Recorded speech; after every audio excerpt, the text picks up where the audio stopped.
Assalamualaikum warahmatullahi wabarakatuh. Bismillah, alhamdulillah, assalatu wassalamu ala rasulillah, la hawla wa la quwata illa billah, amma ba'du. Yang berbahagia pada siang hari ini anak-anak dari keluarga besar Nahdlatul Muslimin. Yang pertama saya mengucapkan selamat datang, selamat bergabung dengan kami Madrasah Aliyah Nahdlatul Muslimin Undaan Kudus. Mudah-mudahan hal ini akan menjadi sebuah pilihan yang tepat untuk kalian untuk belajar bersama, untuk menyongsong masa depan bersama di MA Nahdlatul Muslimin. Anak-anak yang berbahagia, hari ini merupakan hari ketiga dari kegiatan masa pengenalan lingkungan madrasah di Madrasah Aliyah Nahdlatul Muslimin, yang merupakan rangkaian sebuah kegiatan awal, yaitu perkenalan lingkungan madrasah, yang nantinya supaya kita saling mengenal, saling mengetahui bagaimana tentang Nahdlatul Muslimin.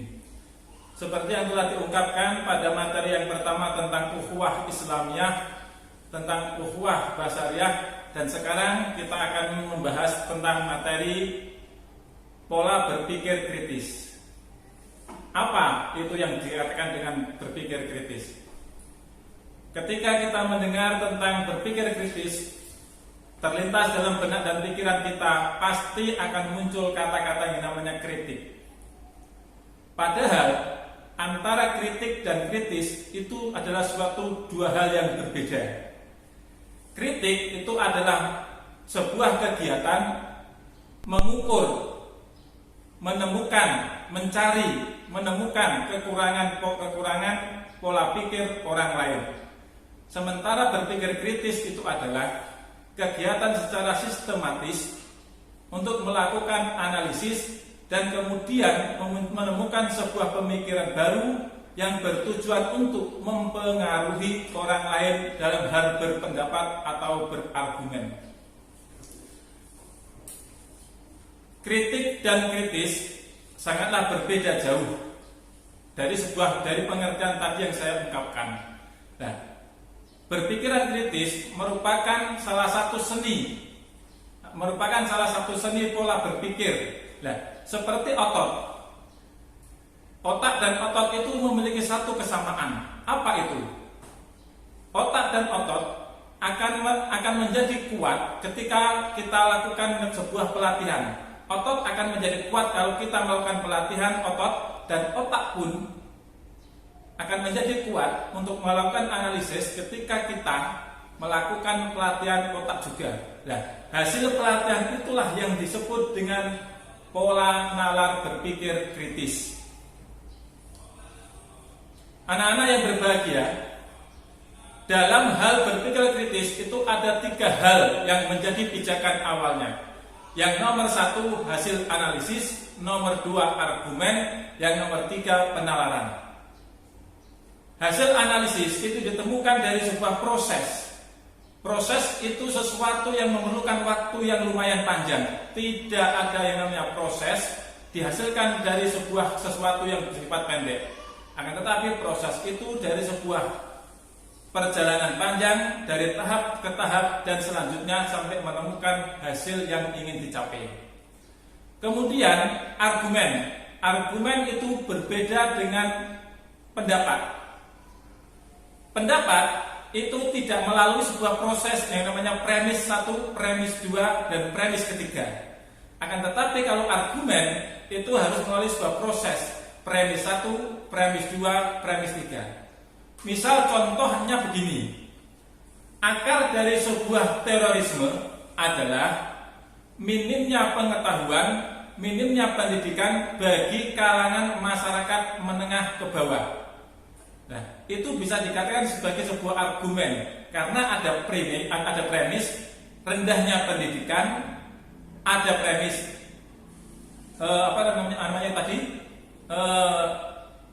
kalangan menengah ke bawah, dan sebagainya. Berbeda dengan pendapat. Contoh pendapat demikian. Munculnya terorisme karena kurangnya pengawasan dari aparat. Itu masih pendapat. Karena apa? Karena di situ tidak ada premis. kurangnya pengawasan aparat itu bukan premis, tapi sebuah pernyataan yang bersifat pribadi atau pernyataan seseorang. Nah, di sini akan tampak kelihatan antara argumen dengan pendapat. Kemudian yang terakhir adalah gagal nalar pikir.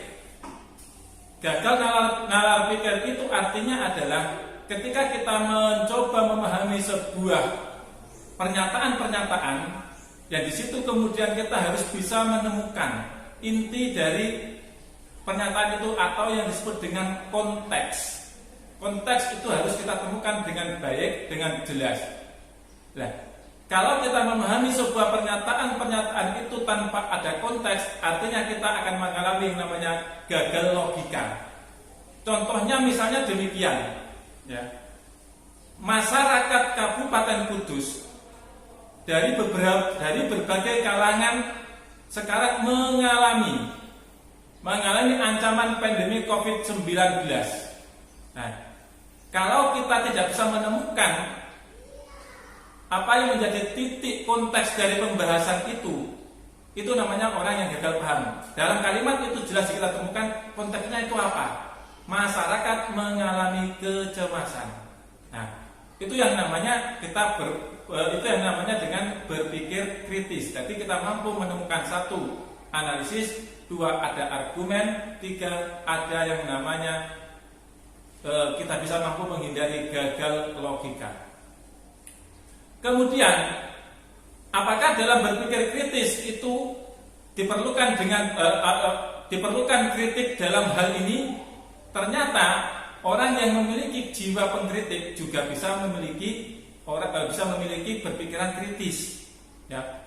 Contoh kecil ketika seorang kritikus sastra, Johann Levi Strauss, dengan teori dekonstruksinya, kemudian dia dikritik habis oleh John Lotman, akhirnya muncul sebuah teori baru dalam dunia sastra, yaitu teori strukturalisme. Nah, kritik dan berpikir kritis kalau dipadukan akan menjadi sebuah teori baru, seperti yang saya ungkapkan tadi itu. Dari teori dekonstruksi menjadi muncul teori baru yang namanya teori strukturalisme yang dipelopori oleh Johann Levi Strauss itu tadi. Saya kira itu sekedar sebagai awalan untuk membahas tentang berpikir kritis. Seorang usia anak SMA memang harus ada pembiasaan untuk bisa berpikir kritis, terutama kita nanti akan belajar untuk mengkritisi segala hal yang ada di lingkungan kita, baik itu di lingkungan madrasah, di lingkungan rumah, ataupun di lingkungan manapun, ya. Karena usia seperti kalian ini, usia masa-masa SMA, sebentar lagi nanti setelah 3 tahun yang akan datang akan menjadi usia para mahasiswa, dan disitulah saatnya kita mampu mengaplikasikan diri pola pikir kritis kita di masyarakat. Karena awal dari kekritisan berpikir dari seorang mahasiswa itu semua harus diawali dan dilatih pada masa-masa usia SMA ini. Maka dari itu, mari kita lebih membuka mata, membuka telinga kita untuk bisa memahami, untuk bisa mendengar, untuk bisa menganalisis segala sesuatu yang ada di sekitar kita, sehingga kita mampu menjadi pribadi-pribadi yang berguna, mampu menjadi pribadi-pribadi yang mampu berpikir kritis untuk kebaikan diri, untuk kebaikan masyarakat, untuk kebaikan madrasah, dan untuk kebaikan bersama. Saya kira itu yang dapat saya sampaikan. Kurang lebihnya mohon maaf. Wallahu wali taufiq wal hidayah. Wassalamualaikum warahmatullahi wabarakatuh.